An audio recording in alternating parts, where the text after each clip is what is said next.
This is Mark Casals, a.k.a. Marty the Moth Martinez from Lucha Underground, and you're watching the Work Shoot Wrestling Podcast. It's going to be fun. Welcome to episode 217 of the Work Shoot Wrestling Podcast. This is Corey Richmond, joined by Jason Brooks. Jason, another week of COVID, another week of empty arena shows, and for the 29th out of, 33 weeks, AEW beat NXT in the ratings, but, pretty much everything is losing to news. But otherwise, how are you doing today? I'm all right. Poor Curtis Axel, he gone. I think this is kind of becoming, Groundhog Day. I think this is starting to become Groundhog Day. My wife and I have been talking about it. We're like, what day is this?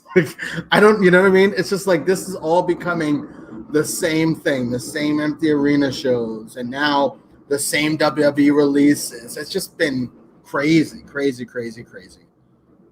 Yeah, I mean, it's one of those things where I'm on vacation again, but for the last 2 weeks I was back at work. So, I mean, at least I had an idea where I was and when I was. But it is crazy as you think about it. Each day goes by, and if there's not, like a wrestling event on, you're like, okay, that's almost how, for the first couple of weeks I was off for those first 3 weeks of COVID. I knew it was Wednesday because it was NXT, it was NXT and AEW. I knew it was, Thursday because we were doing the show, and otherwise I'm sitting there going, I guess just another day not to wear pants, so it was a little crazy. Yeah, no, it's been nuts. It's been absolutely crazy, and I mean, at least we got Dark Side of the Ring. Oh yeah, we'll talk about that later on the show. But I think we both agree this might be this definitely the second best episode of the season. Not saying that other episodes weren't solid in their own way, but besides Benoit, this D. David Schultz was really, really good. But like I said, we'll get into that near the end of the program. But you brought up Curtis Axel. Let's start there this week. Curtis Axel, Cain Velasquez, Gerald Briscoe to a much lesser extent because he was apparently furloughed and he's not an on-screen character. But I'm wondering now, is this a second wave of releases coming, or is this just trickling out of what happened, basically a week and a half ago? What's your thoughts? Well, there's a couple of things, right? There's a report this week that Vince basically said anyone that wants to be released can go. And I think that's a very interesting thing. And I put this on Twitter at Work Shoot Pod, pumping Twitter out early, right? He's saying a year ago, it's a complete 180 from a year ago, where he didn't want anyone gone. If you're a mid-carder, you're getting $500,000. If you're a low-card guy, you get $250,000. He's giving everybody money, right? And now he's saying, hey, if you want to be gone, you can go. I think the 180 is absolutely incredible. And so, I think Velasquez is getting released. And these things are starting to trickle out. Axel getting released. Sean Ross Sapp saying more releases may be coming. I expect to see. Look at these shows, and part of it's the coronavirus, but they have no one on these shows. Why are you gonna? These empty arena shows are what we're gonna have, folks. Like this is what we're gonna have for, I don't know, the next. I don't want to say next year, but for the rest of this year, we're gonna have empty arena shows, and we're gonna have to, unless they have a lot of tests or they figure out a drug that can treat people, or a vaccine. Other than one of those things, this is what we're going to get for a while. You're forgetting one other thing. Vince McMahon could always donate, another $18 million super PAC in Florida, and all of a sudden it'd be okay for essential workers are now considered fans. Or you said that. I didn't say that. I think there is I think it's really, we're going to continue to see this. Look at Raw, and we're going to talk about enhancement talent. It's the same five guys losing every week because they can't have that many people around in the building. So it's just a really, really difficult thing.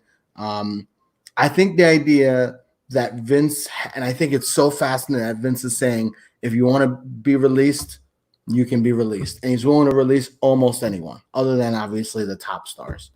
I think it's absolutely fascinating. I really do. And I think anybody that we have not seen on TV in the last couple of months, I think pretty much is on the chopping block. It would not be a surprise to see any of them released other than the top stars, right? So I think this is going to continue to happen.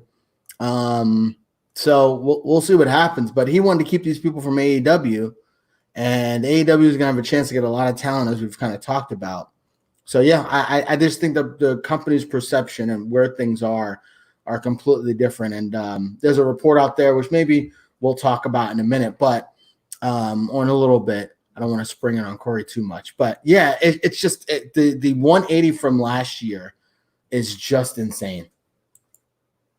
Yeah, I mean, who knows who might be next, what's going to happen next in regards to if schedules can change again. We spoke about that, this past Sunday on WWE, smartening up and basically, every other week they'll be taping, 2 shows to give these guys some time and less ideas. I mean, we have, AEW is going to be running live next week. We'll get into a little bit, but I would not be surprised if there are more release comings. I mean, Curtis Axel, I believe, hadn't been used since like a squash match in, I think, February. I think I read against Daniel Bryan, and before that, I mean, he was barely used. I mean, I know that his brother is one of the biggest guys in the company right now, but would you be surprised if Bo Dallas is one of the next guys in the chopping block? He hasn't been used in a very long time. I mean, like you said, I'm sure that the bigger names, the top, 15 guys in the company, even if they ask for the release, they're not going anywhere. But money is supposedly, quote unquote, tight in, even though, they're making profits hand over fist, anyone could be on the chopping block. So, I mean, it will be interesting to see where everything goes. And like I said, when we started, is this just more of the round one of cuts that are just coming out slowly? I mean, like Cain Velasquez, if you look on his Twitter page, I looked at it a couple minutes before we started. I mean, he hasn't put up anything since the 26th of this month, but he hasn't officially, stated that he's been released or taken off of his, his bio on Twitter. Still says, UFC heavyweight, WWE heavyweight, performer or whatever. So, I mean, he hasn't officially said he's been released, but everywhere that is reliable has said he gone. So, I mean, who knows? I mean, that's what's kind of scary, because like when this first started, I think I brought up to you the majority of people who were released were all Raw guys, and what was the chances that we might see a bunch of SmackDown guys go next? And we didn't see that, but who knows? Yeah, I think they're going to have to figure out, and I think they're working on this already. They have these empty arena shows, right? They know they can't have 10 matches on a show. Right, look at that 6-man tag to last week, with Andrade's group. That match was 40 minutes. I think it was 27-minute match.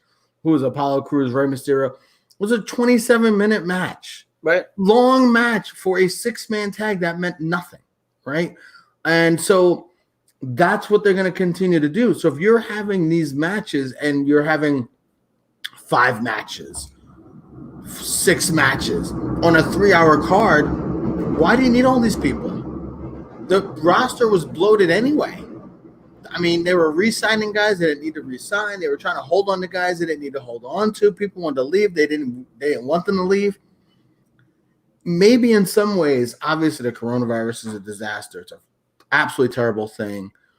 But for the WWE, maybe, by releasing some of these people, they're actually kind of, I don't want to say cutting the fat, because that's just very inappropriate, but maybe I don't want to say this for the better either, but you look at the people who've been released, people who have not been used, people who wanted to leave, like Peraza anyway.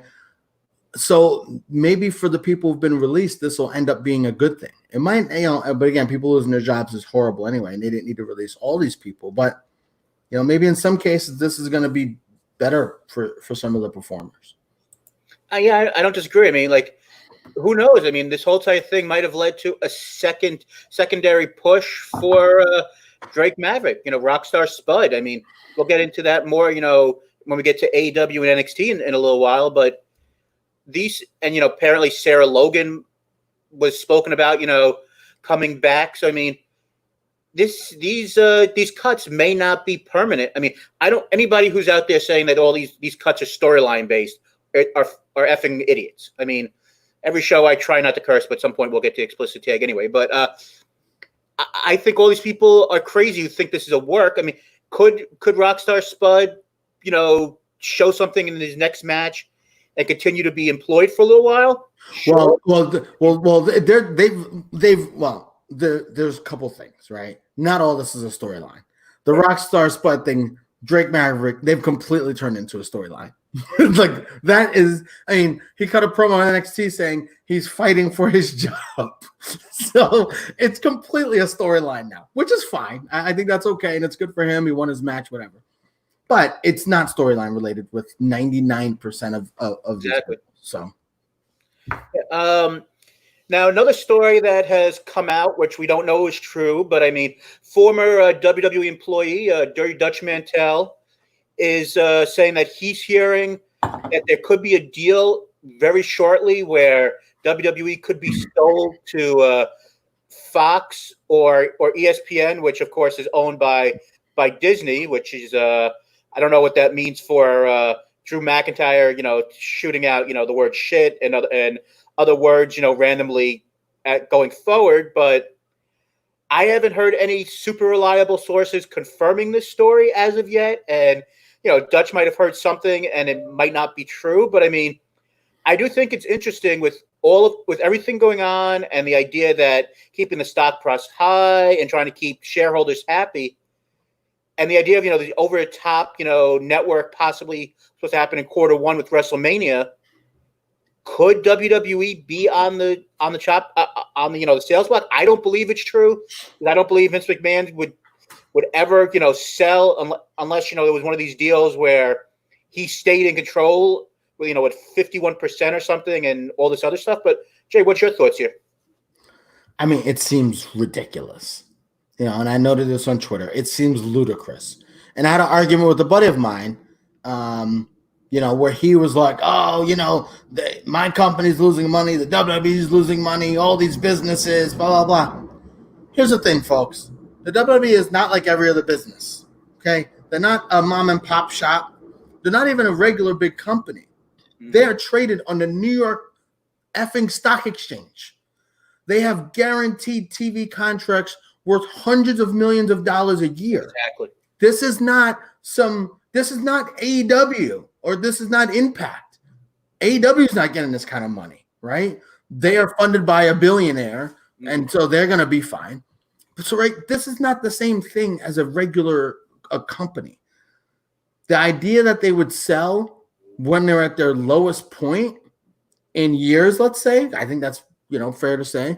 Yeah, ratings fund is going down, and only give it so much of saying this is because of COVID and people just watching the news. I mean, it is because of COVID and people watching. No, but I mean, right? Every year, but I'll let you finish here. But we've spoken this in the past. Every year when the NFL is over, WWE Raw usually gets back a certain percentage of their audience they lose to football. Even this year, before COVID, when the NFL ended, they only got back every last 3 years they've gotten a smaller and smaller percentage of their audience back. And yes, there was this huge amount we spoke about on Sunday where it was about like 600,000 free subscribers for the WWE Network. And we won't find out until next quarter how many of them actually became subscribers. But it's one thing if you're giving something away for free. It's another thing when you're consistently losing your audience year after year on the amount of people who are going to come back. So, I mean. Yeah, but everything you're saying, it has a lot of truth to it. But here's the point, right? I'm not a business guy. I'm a school counselor. My thing is different. But I do think about business. I think about it from a lot of different aspects, right? Selling something when it's at its lowest point doesn't make sense unless you have to absolutely sell it. They don't have to sell the WWE. No. A year from now, if they find a miracle cure, the business will be fine.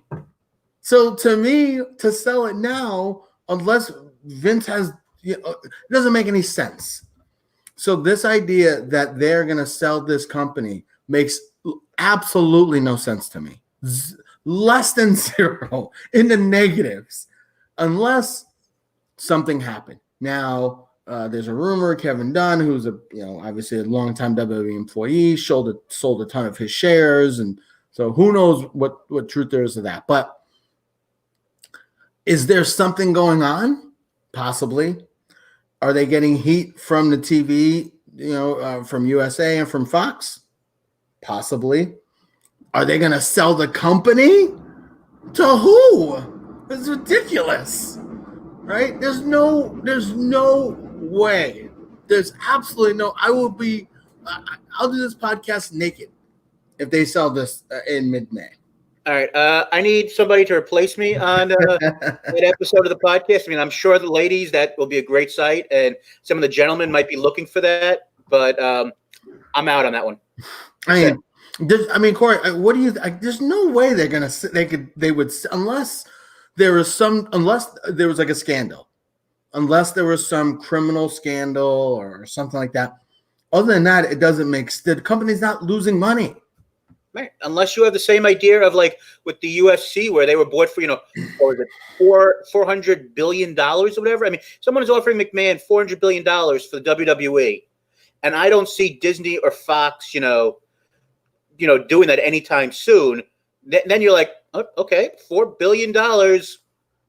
Where do I sign? Other than that, I don't see. And like I said, McMahon is, from everything you ever have read, and even the mock things that you've seen, like AEW doing with this Brody Lee character, and how he always has to eat first and all this other stuff. The guy is the quote unquote definition of the alpha male mentality. Yes, absolutely. There's nobody else but him. And when I was jokingly saying before, he's going to sell somebody and 51% he'll still have control. Some are like, I don't know if you've been following this, but with the New York Mets, the Wilpons were willing to sell, part of their team, but they still wanted to sell, but keep all the perks of controlling everything. That's not how 99% of deals are made. Which is why they weren't able to sell the team, and now it's the coronavirus. Dummies. Exactly. Well, I think the Mets are dummies for a lot more reasons. Yeah. But I mean, that's a big part of it. But I think the biggest point, probably the point that you make about Vince and who he is and how he's built, I think is the biggest reason why he would not sell. Yeah. I mean, we'll like everything else, we'll continue to look into this. And if more comes about this, that's truly, for Dave Meltzer, Sean Ross Sapp, Jason Powell, those people of the world say that there's truth to this, we'll continue to look into this and talk about this more as the weeks go along. But right now I'm going to put this under the idea of, I think Dutch Mantell heard something from someone else in the back and was like, I'll put this on my Twitter, get a couple of followers. But you know what? Hey, maybe when he heard this, he thought this was real. But you know what? Everyone is trying to work everyone else in the wrestling industry. So, I mean, I would not be surprised if that's where we go. But, Jason, you know what? I didn't think Raw was terrible this week. I didn't think it was anything special. I mean, I thought what they did with Apollo Crews, everything leading up to him, with the storyline injury, I do think that it was a really good step, and a guy who's been there for 4 or 5 years on the main roster, which they've basically done nothing with, in the former Uha Nation on the Indies with Apollo Crews. I thought it was a good week for Apollo Crews. I mean, like I said, it would have been nice if he was selling Money in the Bank. So he's the latest African-American guy to get a push and then be a jobber shortly. Is that where we're going? What separates him from Ricochet and Cedric Alexander? I don't think he's better than either one of those guys. I don't think he's nearly as charismatic. I didn't like him in NXT. We talked about how I thought he had issues in NXT, and I wasn't a big fan of his. And I don't think he has nearly the charisma that Cedric Alexander does. Cedric Alexander, again, not great on the mic, but he's a charismatic person in the ring. Same thing with Ricochet, right? They have the same issues on the mic, but Apollo Crews is like bland as milk toast. I don't know. I just thought I don't see with them. It's good that they're giving him a run. Listen, why not? Mm-hmm. I mean, it's good for him. He seems like the nicest guy ever. So it's good for him. He's from where my family's from, Stone Mountain, Georgia. So that's good for him. But I mean, I don't know. He's not going to win. He's, they didn't make him lose and again, they have talked about this cavalcade of people who go for the U.S. title and then don't win it and then become jobbers. Yeah, There's a lot of guys that this has happened to, and he's well on his way to the jobber, the U.S. title shot jobber status. So, we'll see where it goes. But good for him getting a little run. I'm sure he's worked hard. He's still in great shape. He still can wrestle good matches. So good for him. And you know what? He's available. He's in Florida. So also but you just brought that up. Very important what you just said there, and I think this might be very true. Maybe not as much with Cedric and Ricochet right now, but guys who are available to be there might get more of a push that they never expected to get than guys who aren't able to make it to these shows. I mean, I don't know if Apollo Crews was a project that they were going to go and do with post WrestleMania. That might have been always in the plans. But I do think that there's a good chance the fact the guy looks like an Adonis, the guy, can do all these moves, and the guy's available, we're going to give him a little bit of a push. And, once more people are available to come in, the push might go away. But, I mean, for one night, and for, like I said, he wrestled, a 26-minute match with Aleister Black, which was not for everyone's taste. But, he's been doing well. He got a win over MVP. He's been doing a little bit this last couple of weeks, and I don't think this is going to be an injury angle where he never gets his rematch against, the Cien Almas. But I think. By the way, quick question: can Andrade's group get a win? Can they beat anybody? Can they beat anybody? Do they win matches? Sorry about that. That is my dog going crazy. Troy agrees. Do they win any matches? Right? They're supposed to be this strong group, yet they lose. And I get it. There's not that many people. There's not that many jobbers. There's not that many people for them to beat. But I don't know. To me, they put this group together. The group doesn't have a name. They come out every week. They say how great they are, and then they lose every week. Doesn't make a lot of sense to me. Yeah, you got a good point there. I mean, I think another thing though, I think Vega has been one of the stars post empty arena matches with all the stuff that's going on right now. I think she's actually shown herself to be really charismatic. I mean, Corey, I was thinking that same thing. She has stood out as she's the post Corona star. Yeah, I mean, she's stood out. She's been tremendous in this. And if there's anyone who's a star in that group, I mean, she's probably the biggest star in that group. Yeah, I mean, like I said, I mean, for every Orange Cassidy in AEW who's being basically a manager right now, you've got Vega who's basically taken every advantage of the screen time she's getting, and she's really delivered. So I mean, we'll see what happens when there's more people available and all these things. But she's portrayed herself as someone who matters, and in the world that we're in, is if you're not an in-ring talent, and where managers aren't important, and in the year 2020. She's shown to be someone who matters, and that's all you could hope for. Especially like I said, when you're not a wrestler, yes, you can do a Hurricane Rana, quite nicely. But we've seen her in the ring; she's not very good, but she's able to talk. She has the charisma of very few people in the industry right now, and she's doing what she needs to do to make herself and her group, even though they never win, at least seem viable. And I think that's the best thing you could say about that group, where even though they lose every week, Vega makes them seem like they're still stars. Yeah, I don't know. I think they got to start winning. Well, I'll disagree. She does a great job with them, but they got to start winning eventually.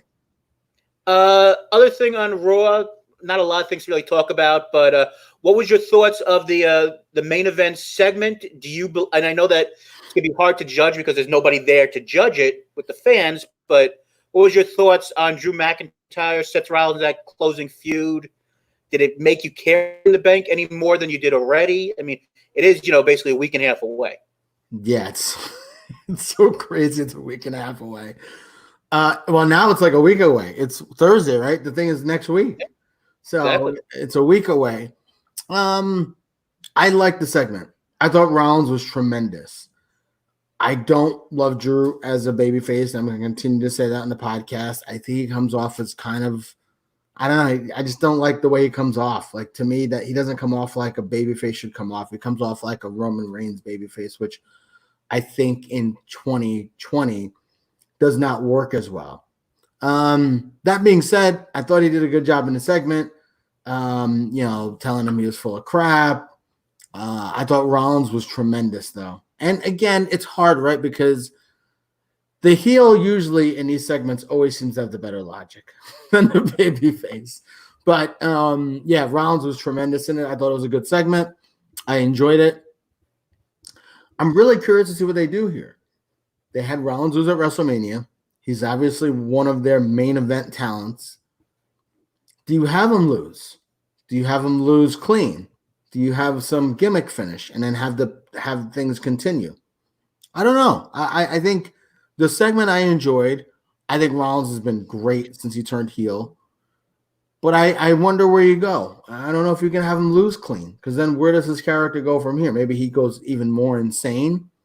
So we'll see. But I did enjoy the segment. I think it was the best thing that was on Raw for sure. Not a lot of people watched it, but it was definitely a solid segment. Well, the best thing I saw on Raw this week, and it's going to be the same thing that is, surprising. I mean, he was on before, but these guys, guest commentators, Samoa Joe returning to the commentary booth. I mean, of course, we all want him to wrestle, because even though he's a little bit older now, and that's mostly what he still does the best, but he brings a credibility, and I really enjoyed him back in commentary. I wonder if this is just, for this taping, because they wanted Jerry Lawler to do the, 3-minute segment at the end. And if this is, punishment, quote unquote, for Jerry Lawler for his comments a couple of weeks ago and his other non-PC, commentary. No, not non-PC, racist. Let's call it what it is. Let's stop saying non-PC, racist. He made a racist comment with Akira Tozawa.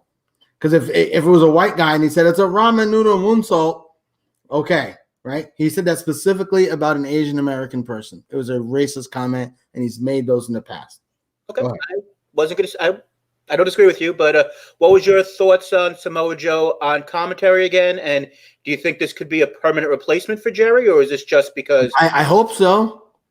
Not only is Samoa Joe not racist from everything we know, but he's pretty good on commentary. Can't stay healthy. He's great on commentary.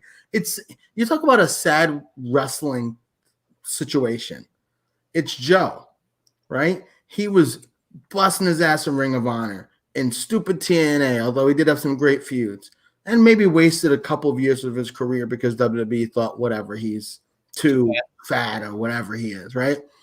Then he goes, then they're like, holy hell, this guy's amazing, and the fans love him. And he's never been able to break out. And now he's awesome on the mic. So now he's great in the ring, wrestles great matches, is great on the mic, and either is getting hurt, suspended, something bad's happening. It's just really, and he's older. I mean, he's like our age, I think.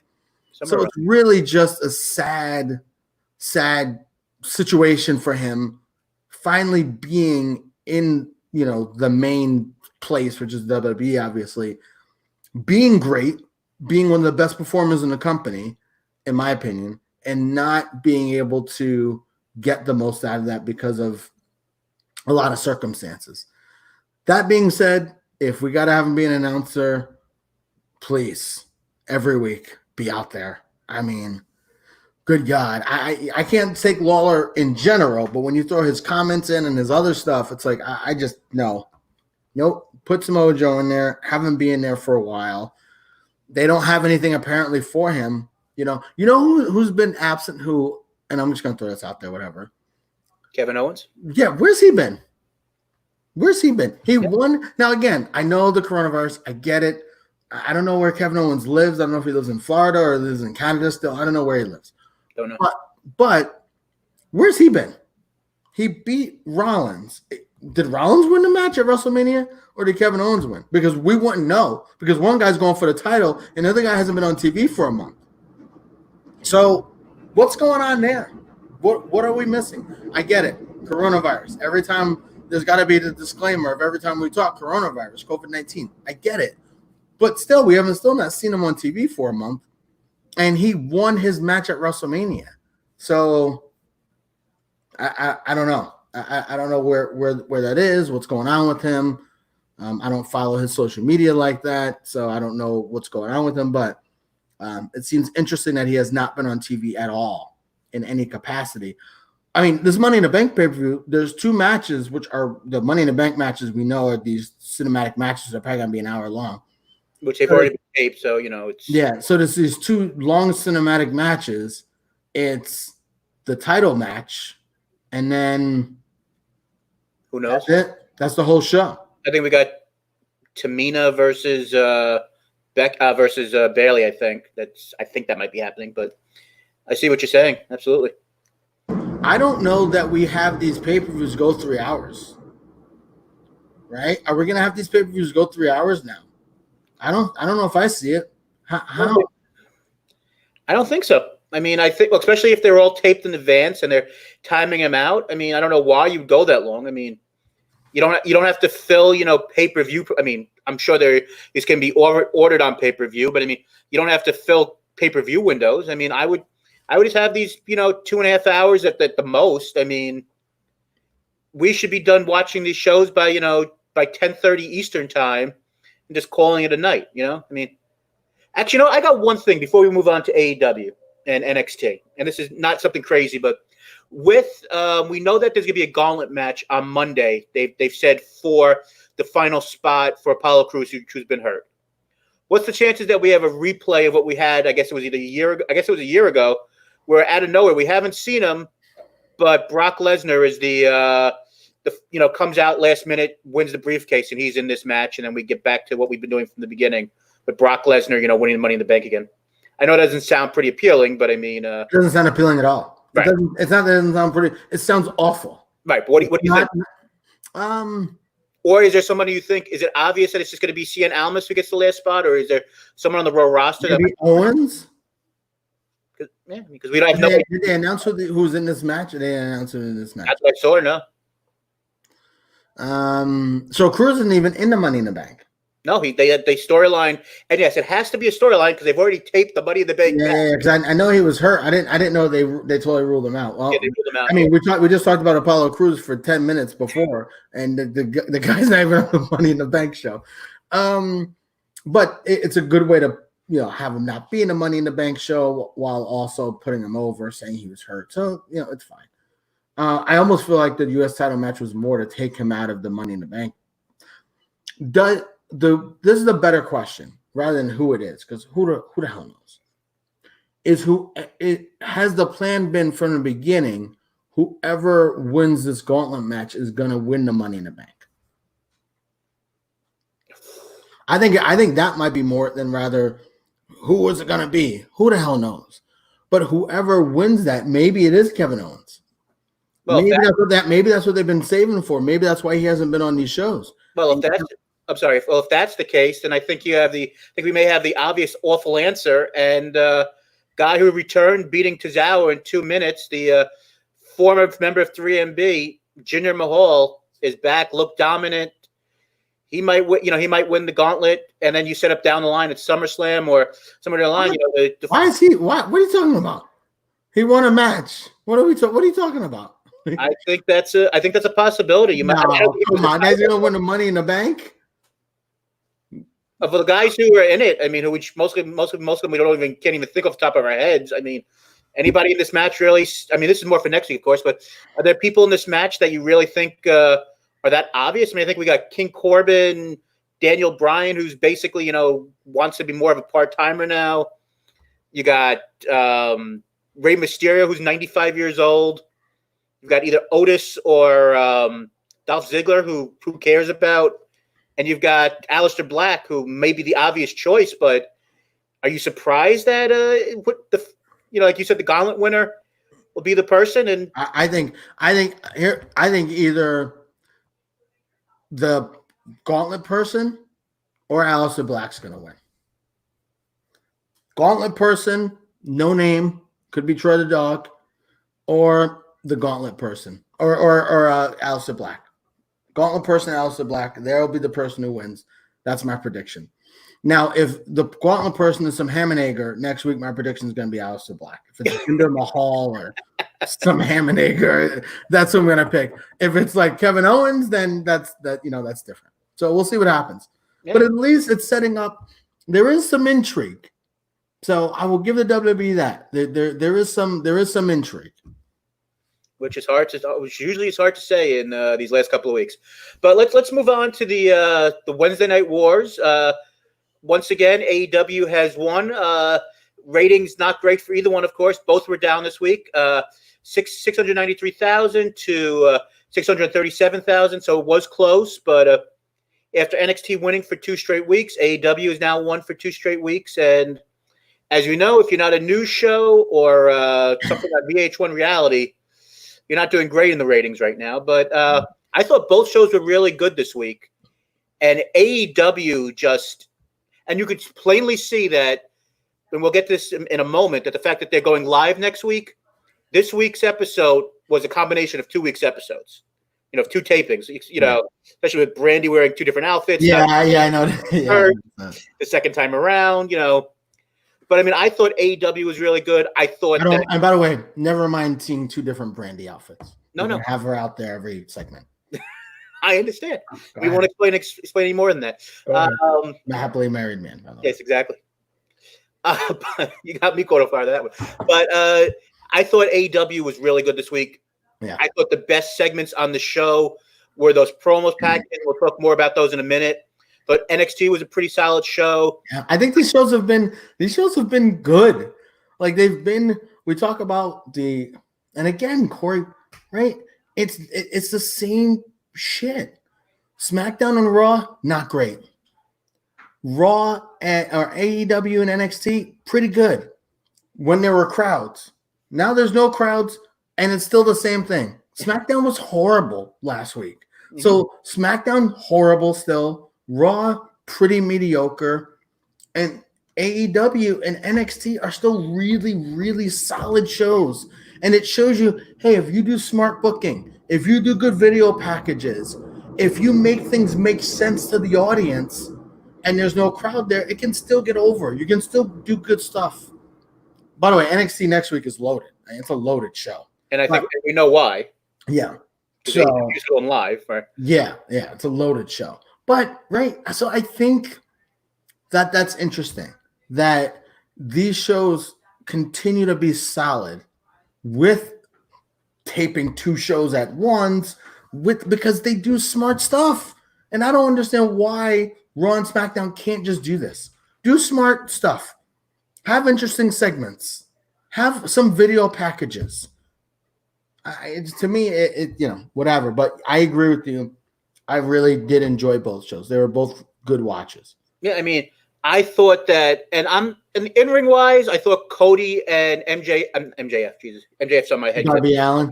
Yeah. I thought MJF's promo. Although the ending was a little, it was a little funky because he rolled them over. You know what they shouldn't have done? They should have gone to a replay. The replay was the issue because when they did the replay, that's really when you saw Darby Allin basically pin himself. Now I'll give full credit. This is not an original thought on my part. It was either Sean Ross Sapp or Brian Alvarez said this today on his show. These are taped shows. How do you not go back and fix this? I don't think that's the problem. I think they should have showed the replay from a different angle. I think when you first saw it, I'm like, oh, that's not bad. And then you saw the replay, you're like, oh, God, that looked awful. I liked the idea, though, behind it. And I really liked how they ended the Dustin match. Yeah. I thought that reminded me of like a Rocky. Like he's getting killed, he's getting beat up. They want to throw the towel, and they can't beat the towel. And he takes the towel, he throws it. I loved everything about the ending of that match. The ending of that match was Ivan Drago. Like, it was great. Before, yeah. So how good the ending of that match was so good that I'm okay with. I think the Cody Darby Allin thing was a great idea, executed poorly. Absolutely. But, shit happens. I'm not like, oh my God, that's a travesty to pro wrestling. It was a mistake, and guys make mistakes. I think the biggest mistake is they shouldn't have replayed it, or they should have showed a different angle. That was the biggest thing. Guys performing live, making mistakes, they're pro wrestlers, stuff happens. the TV part of it, and AEW has been tremendous with the TV part of it, but they should have done something a little bit different there. Absolutely. And like I said, we'll get to the good stuff in NXT in one second, but I want to get your opinion because I loved them. I loved all three segments. Actually, all four taped segments this week. I thought this week 2 of showing Scorpio Sky, developing this guy, I thought was great. I thought that the Britt Baker segment. Isn't he a natural babyface? Oh, so good. He's a good guy. He's a good-looking guy. He's funny. He's an African-American guy, which AEW doesn't have a lot of those guys. Like, he's the perfect – but he's not a cornball. We're talking about being a real superhero. Like, he is the perfect babyface for AEW eventually to really, really push. Yeah, and I really enjoyed this segment. I can't wait for them to dive more into it. Sorry I didn't interrupt, but I really had to put that out. I thought the Britt Baker segment was perfect. I mean, I know that she's still not great in the ring, but she was a terrible babyface. But this heel character, at least in the promos, are so good. I mean, just the fact of her arrogance and if you're someone who's overweight, you might have been slightly offended the fact that she said fat people should not wear glasses or whatever this was. I mean, she's playing a heel. Who gives a fuck? All right, there we go. I got our explicit tag now. But yeah, I've been trying not to curse. I was trying to notice that. Okay, all right. But I thought her thing was really well done. I mean, I love the fact that if you look closely enough, you see a picture of Adam Cole there. So Adam Cole is on AEW this week. I thought that was great. I thought that I don't know what we haven't spoken about. I thought these bubbly bunch segments. I think they've been fun. And like we talk about wrestling being fun, I thought it was a fun segment. A little goofy, maybe a little too long, but I thought it was good. I thought it was fine. I think they're trying to be creative and do creative stuff. So I don't mind that. And you know what? And talk about being fun and creative. Our buddy Christian, who hasn't watched wrestling in about, I think, like 3 or 4 years now. I sent him that clip, and he went and said to me, how can I watch, some of the old episodes of AEW? Because I told him, it's an interesting combination of old school and new school. And he would watch, yeah, he'd be in an AEW for sure. So, I mean, those type of things, and we always talk about, the average fan who's not into as close as we are, that type of stuff that we might think might be overly goofy might hook somebody and be like, I might want to come back. Especially, older fans. Right. How do you get the fan who left? I think AEW has a real shot to get, and now it's what we're dealing with now is a different thing, and I think this is something to talk about maybe, I don't know, 6 months, a year from now. But when that time comes, I think AEW is really going to have a chance to get the older wrestling fan who left and maybe wanted to come back, and I really do. If they can, we've talked about that before. If they can hit on that big angle, because the rest of the show is just very solid. And the last one, and I'll make this quick, but I absolutely loved the MJ. I mean, and here's the thing with him, right? And I will, full disclosure, I did use a urinal right next to MJF during a MLW show in Chicago last year. You were there too, not in the urinal, but you went with me to the show. Congratulations. I think he seems like a dickhead, like in real life. Like, it doesn't seem like this is an act, right? They talk about like the best heels being like the nicest guys. Like, I don't think he's a nice guy. Oh. And he kayfabes everything. Every interview he does, he kayfabes it. So he really tries to keep, and we're going to talk about like kayfabing because that's an interesting thing too, right? Oh, yeah. He really tries to keep the old school stuff. I think there's a lot of him that believes what he says. I think there's a lot of him that I think he's a real true life person. I think, he talked about how he was bullied earlier in his life. And I think that has had an effect on him. I think he takes that bully character and uses that. I still feel like one of the best promos he's ever done was before the Vance Warner match and MLW before he left. I mean, it was tremendous. He's never done a promo like that before. And It shows you he can do anything promo-wise. Anything. He's just, I mean, I don't want to say he's the best promo in the business. He's up there. But there's not many better. Let's put it that way. There's not five people better well, there's not 10 people better than him promo-wise. Well, because you start going down the list of Cody and Moxley and whatever, but he's easily in the top 10. Easily. Maybe higher than that. And one thing, and we're going to get to NXT right now, but the one thing I thought AEW did really smart, what did they do right after the MJF promo? Wardlow. He had a quick squash killing Musa, or whatever, I believe that's his name. But you went from him to his heavy, where the two of them are still connected. Every single time, both weeks when we've had these updates on MJF, right afterwards you had a Wardlow match where it was just squash. You keep the two of them combined as a unit. Yeah. But let's go over to NXT, and talking to NXT, we'll get into the idea that how stacked that show is next week because they're going back to being live for for AEW, but NXT I thought was a solid show. Also, I thought Mia Yim, had a good performance versus Charlotte, but the star of the show, at least in my opinion, was the Garganos. I thought that their segment. What was that finishing move? Holy shit. I've never seen a finishing move. Like, she kicked her head into the mat. Like, wrestling's choreographed. It's scripted, right? Just yes, John Stossel. She looked. That finishing move looked real dangerous. Yeah, it looked like she knocked her teeth out.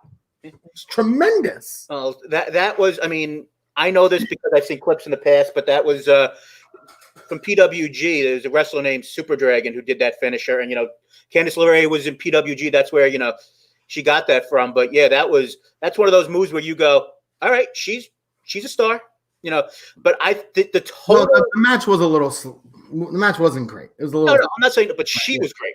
She was great playing the character. Johnny Gargano playing that swarmy heel of just now it's a total idea of the switch of the characters where when Johnny was a good guy, Candice was just there to go and support her husband. Now it's just the exact opposite where Johnny is just, super in love with his wife and everything is going on. And it's just done so well that it's a new layer to his character where I felt like, now that the Ciampa thing was over, where do we go with him? I'm interested in Gargano again. And yeah. I don't know how you feel, but I thought that was just so good. Yeah. And I also think Candice LeRae's story really makes a lot of sense. I've given everything, and again, right? When someone turns babyface or turns heel, like Drew McIntyre and Raw, he turned heel babyface for we don't know why. We have a reason why. We have literally no reason why he turned babyface, right? Candice LeRae turned heel for a reason. She's done all this thing for these women. She's been a mentor to all these women, and she keeps getting passed over time and time again when she feels like she's better than them. And so she's like, F this, I'm going to do what I'm going to do now. And so it makes such logical sense. I love it when it's good storytelling like that. I agree with you. I think the Gargano thing is very, very interesting. We'll talk about the Adam Cole Dream thing, I'm sure. I don't know. It's going to be, I think it's next week, right? So that'll be interesting. But I mean, Gargano, then I mean, they're a little heavy with I guess they have a good balance, but Cole's a heel, the whole Undisputed Era's a heel, Gargano's a heel. I don't know. I don't know how they're gonna figure out all these heel Killer Cross or Karrion Cross or whatever they're calling the heel.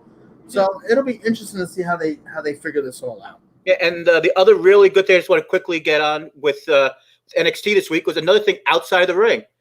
I don't know how much you enjoy it, but week after week, these segments with Matt Riddle shows his personality that I didn't realize he had.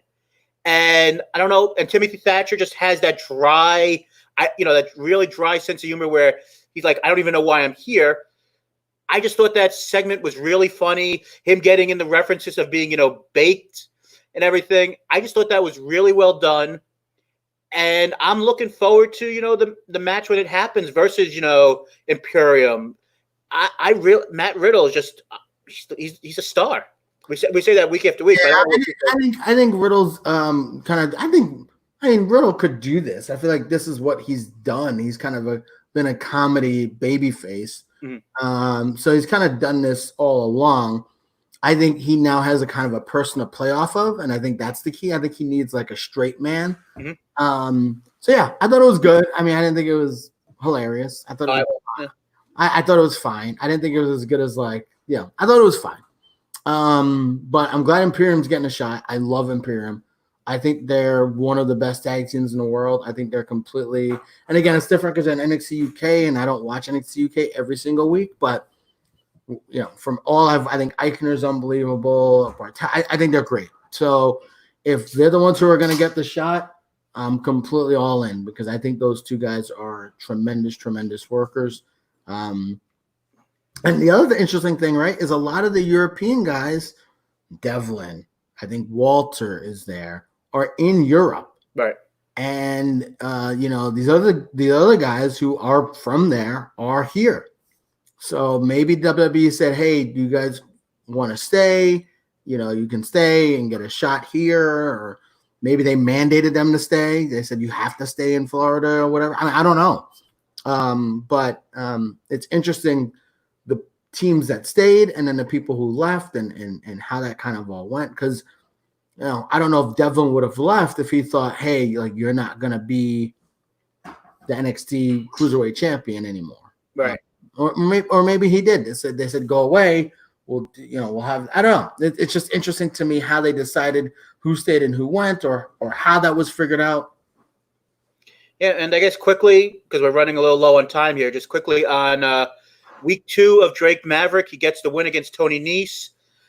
I can't see him beating Kushida, and even though the story feels like he's going to make it to the finals to continue the idea of this, saving his job storyline. And the other part of this was I was shocked. And I mean, we'll see how it plays out. I was shocked that the former King Cuerno lost to Killshot. I'm sorry, to Swerve Scott. You can have Swerve win these matches. You can have Swerve win some matches. I know, but you would think that Swerve lost already once. Well, the thing about King Cuerno is that they're still figuring him out, right? They haven't really done a full character development on him. They did that thing with the van, and he didn't get taken into the van, and we know that. So the reason why King Cuerno is going to lose these El Hero de Fantasma is because he's got more stuff to go. This is not his story. He's only a part of this because they needed someone. It's good exposure for him to show kind of how good he is in the ring. I think what happens to him is not. I think he probably loses his next match. Really? What happens to him here is not important. He's going to be doing a story that's beyond this. This is for Shane Strickland. Same thing with Kushida. Kushida doesn't need this. He's been one of the best wrestlers in New Japan for 10 years. He doesn't need this, right? Drake Maverick, who's getting fired if he doesn't win the CM Punk thing, he needs this. If Drake Maverick beat Kushida, and then Kushida 3 months from now wrestle for the NXT World Title, no one would be like, "Oh, that's ridiculous." Sure. But if Drake Maverick went for the title, people would be like, "What?" So I think guys like that. But Shane Strickland needs wins. Swerve needs wins. Right. So Phantasma doesn't need wins right now because that's not what they're building him toward. And Maverick needs wins because apparently his job's on the line. Yeah. I don't know how he got fired and it's a sports entertainment where the outcomes are predetermined. If he wins, he keeps his job. So I don't really know how that's all going to work. But so I think Maverick beats Kushida. I think he goes to the finals next week. That's it. 2 weeks, but that's it. All right, so let's quickly. We got stat cards for both AEW and NXT next week. NXT has basically put everything on the table. I do wonder if we actually do see Velveteen Dream versus Adam Cole, or if they do a storyline where he gets hurt, because we didn't see him this week, and I'm still under the idea of, I don't know what they fully know if that story, with him is true or not. But we've got Io Shirai versus Charlotte. I don't want to see her not win the title, but I think it's a little quick for Charlotte to lose. I mean, who knows? Man, Io's had a lot of shots at the title, right? Like, she's got to win one of these. I mean, or she doesn't, and then she leaves and goes back to Japan. Japan. About Bianca Belair. We said a lot of things about a lot of these people who we thought were going to win matches. Or does she lose and then she leave and she goes to the main roster? So she's been at NXT for a long time, and she's the best pro wrestler in NXT. I mean, other than Charlotte, I'll give Charlotte. I know people love Charlotte, right? Like, but she's been the best wrestler in NXT for a long time, not having won the title. Maybe it's time for her to move on. Yeah, your boy Drake, really big fan. Maybe it's time for her to move on. I don't know, but I can't see her winning. Either Charlotte's going to win clean, or they're going to do something goofy. Somebody brought this up on Twitter. I don't remember who it was, but Charlotte's on the Money in the Bank poster. So we might see a schmoz finish, and then Charlotte versus Io at Money in the Bank. I mean, we might see that. Who knows? But they're going to have the same match within, 4 days of each other. That doesn't make sense. Would it be the first time they've ever done that? But I mean, with no hype. Oh my god! It'd be a nice thing for Io to get a shot at the on the main roster. But and then, like I said, we've got the return of Jon Moxley. We got the return of Kazarian. So it's going to be a big show in both. I wonder who wins in the ratings with the fact that we, on paper, know a lot of these things, and AEW going live. I mean, Charlotte certainly didn't swing the ratings for NXT this week. Yeah, so I mean, it's going to be interesting. I mean, I would, just because they've won 29 out of the 29-4 so far in the ratings, I think you got to go with AEW as the idea of winning. But, we'll talk about that more. Unfortunately, we didn't get a chance to talk about the big thing at the end of being the Elite this week with the up in the sky, the symbol FTR. Maybe we'll get a chance to talk about that. Listen, we know they're coming. We know they're coming there. I mean, what are we doing here? But absolutely. Let's get into the Dr. David Schultz thing before we go quickly. Absolutely. Dark Side of the Ring, like I said before, besides the Benoit dual episode, 2 hours, thought this was by far the best episode of the series so far, with 2 episodes left, the one on the UWF and the one on Owen Hart for the last 2 weeks of the series for this time around. Ratings were quite good. I think it was the second highest one they've had of the series, and a lot of people have brought up the idea that even though the ratings are like 200,000 plus for these episodes, these episodes are being shared like crazy on YouTube. So I mean, there might be like over 1 million people seeing these episodes. Yeah, and how many? And they have 200,000 people watching. How many watch the other things that they have? Exactly. I mean, I have never watched anything else on Viceland besides this and The Wrestler. So I mean, I don't know, but let's get into it quickly. I didn't know much about Schultz beforehand. But it made sense why we didn't know about him, because we talked about that last week. Why didn't we know about this guy? Right? Like, it was the early 80s or whatever. It was before Mania. Like, why didn't we know about him? But now we know why. Anyway, I'll let you go ahead. Sorry, Corey. Yeah, I mean, it's amazing. This guy was supposed to be like I don't know if he would have got the WrestleMania 1 spot against Hogan, but it sounds like they were building towards the idea of him and Hogan, as a big feud. I mean, John Stossel, has apparently, for years have done good work, but the idea that it was a disservice to the public that people thought that wrestling was real. What in the world is this man talking about? Yeah, Stossel came off as and I think he did this on purpose. He came off as a huge heel, right? And I think he did it on purpose, even when he talked about suing and making money from suing, and like I felt better right after I got the money, right? That was a total heel move. It's funny how a guy who's like burying the business is basically doing things about the business, because then I read up on him a little bit after, and he talked about how he's not a fan of suing. He's a total like libertarian or whatever.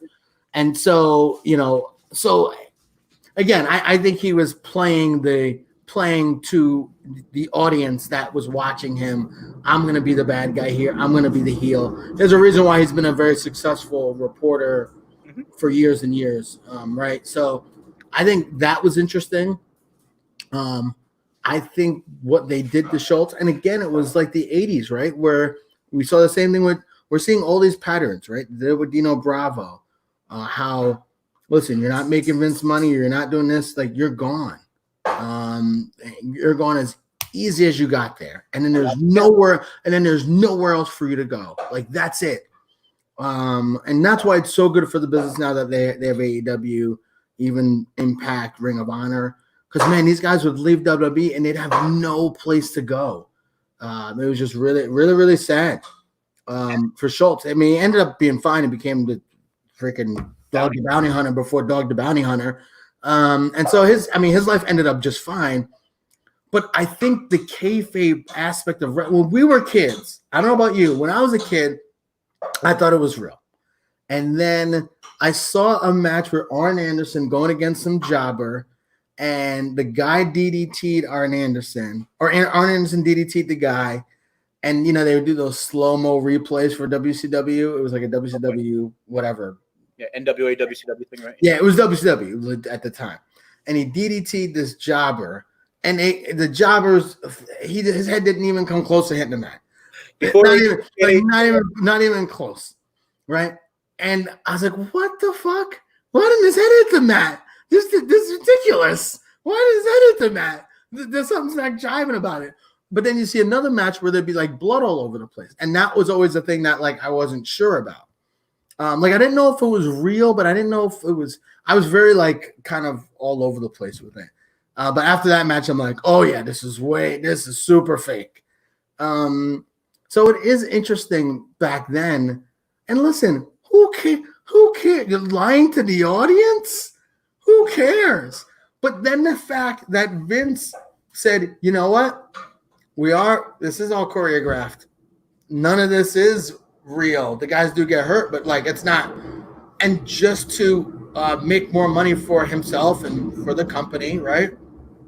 Very interesting how this guy lost his career because of the one slap, and then because he was protecting kayfabe, and then several years later, Vince threw kayfabe in the garbage for the regulations. I thought it was such a multi-layered thing, because I think Schultz's character was interesting, who he was and kind of what he became was interesting.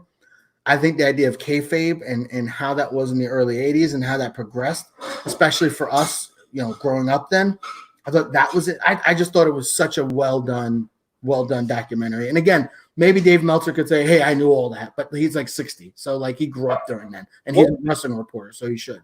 How do you think Eddie Mansford, or whatever his name was, the guy who came out, how do you think he came across in this? Because did you believe that he was doing this because he was angry for the lack of a push he was getting? Yes. Or believe that he was actually doing this for the boys, for healthcare? You know what? Like I always say, it's not necessarily black or white. There's a lot of gray in it. Oh, sure. I think yes. I think it's yes to your question. I think he was absolutely angry, and I think he wanted to get back at the business. I don't think he wanted to get back at the boys, but what the dummy didn't realize is by doing that, you're hurting your other professional wrestlers, because you're taking money basically away from them, possibly, if people are like, oh, this is some fake stupid shit, right? So he definitely tried to justify himself during the interview. You could tell he kept saying, oh, it's about health insurance, it's about this, it's about that, and whatever. I think with a lot of these people who do these interviews, we see this with people in Jerry Springer, we see this with people in reality shows, we see this all the time. They go into whatever they're doing thinking it's going to be one thing, and then the reporter, the producer changes things up, and then it turns into another thing. I think we've seen that countless times where people are like, that's not what I meant to do or meant to say or come off as, right? And that's what he did. He pleaded, I didn't want to, they made me do it and blah, blah, blah. And they didn't pay any money, dummy. You could have said no. So I think he came off like an asshole, because I think he came off like an asshole because I think he wanted to get at the business. I really do. Because you wouldn't do this thing showing that wrestling is choreographed and then say, well, I'm doing this for the guys that make more money. That's not going to, in the early 80s, everyone thought it was real in the early 80s, right? So I thought he came off looking like an absolute asshole. Yeah, I don't disagree. I mean, what he said, was it wrong, the idea that, these wrestlers should have health care and unions and everything? I agree to this day. And, I think that it was a better way to most likely take care of it. I do. One thing I want to say was maybe it was because of the way that and maybe because I'm somewhat of a mark in this respect, the way that somewhat of a mark. Oh, fuck off. The way that the Benoit episode ended with Benoit's son and Nancy's sister, had this meeting at the end where they saw. I was sitting there at the very end. I'm expecting, there's like going to be a meeting between John Stossel and oh yeah, no, I did not. David Schultz. I did not expect John Stossel, from stuff that I read while I was watching the show during the commercial breaks. He's a heel. Oh no, but it was funny. But then all of a sudden, as I'm thinking about that for half a second, the last thing that John Stossel says was, "So, what would you? Do you have any interest of ever, meeting up with David Schultz?" And he's like, "The one thing I would say to him is fuck David Schultz." And I'm like, okay, I think he totally played a character in it. Oh yeah, absolutely. Yeah, I think he totally played a character in it. And man, it just shows you how sad, how like great the 80s was for wrestling, and then how freaking sad. I mean, they could do so many of these just on the 80s. Oh yeah. Yeah. So very good, very multi-layered, and that's the thing about these docs when they're good. You either do a real in-depth profile on one guy where you learn a lot about him, like really, really in great detail, like Benoit, or you do this like multi-layered thing like they did with Dr. David Schultz. So we'll see about the UWF. I think Sting was the champion, or the Warrior was the champion. Wasn't it like a California promotion? I think. Yeah. Because I used to get the old magazines, and I think it was like the Dingo Warrior. I think that's when Warrior was the champion there back in the day. So should be interesting. All right, so we're done. It's been a good show. Let's go over the plugs. Tell you how to find us. Here's the deal. We tell you this every week. Find us on iTunes. Work Shoot Wrestling Podcast. If you write a review, 5 stars, you could call us whatever you want, other than something really racist, and we will read it on the air. So yeah, give us 5 stars. We'll read your review on the air. Check us out on Twitter at Work Shoot Pod. We're trying to put more stuff out. I work at home. I'm working from home. Corey, I don't know what he does for a living. No, Corey's on vacation now. So we're trying to be more active on Twitter and social media. Check us out on Facebook, the Work Shoot Wrestling Podcast. We might be Work Shoot Wrestling Podcast on there now. Tried to change the name, but either or, check us out on Facebook as well. And yeah, definitely check us out. We're on Spotify, we're on Stitcher, we're on iTunes, anywhere where you can get podcasts. Work Shoot Wrestling Podcast. And of course, be sure to check out every Wednesday. You Don't Know Jackie, our sister. By the way, I just want to say something about You Don't Know Jackie. Your boy hasn't gotten an invite since he trashed the producer of the show a couple of weeks ago. He hasn't gotten an invite since then. This is inside baseball for you guys. Corey, you can get an invite. We'd love for you to be on the show again. We'd love for you to be on the show. And I haven't been on the show since then. Not a surprise. All right, go ahead. Someone hasn't watched that awful, apparently, kids movie Main Event on Netflix. Go ahead.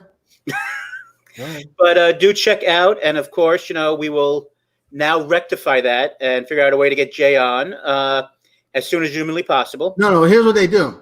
They tape the show, and then they tell me, hey, we taped the show this week. What? Thanks for inviting me.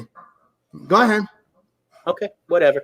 But good points all around. I guess just in close, I would just say, I wonder what AEW does this week, if they hotshot, and if we see the Revival on their live show. I doubt it. I don't think they should. But, Jay, it'll be interesting to see everything that goes on this week. I really don't have much interest in this UWF one on Darkside, but they've proved me wrong every week. So, Jason, final words. I think we're done here. See ya.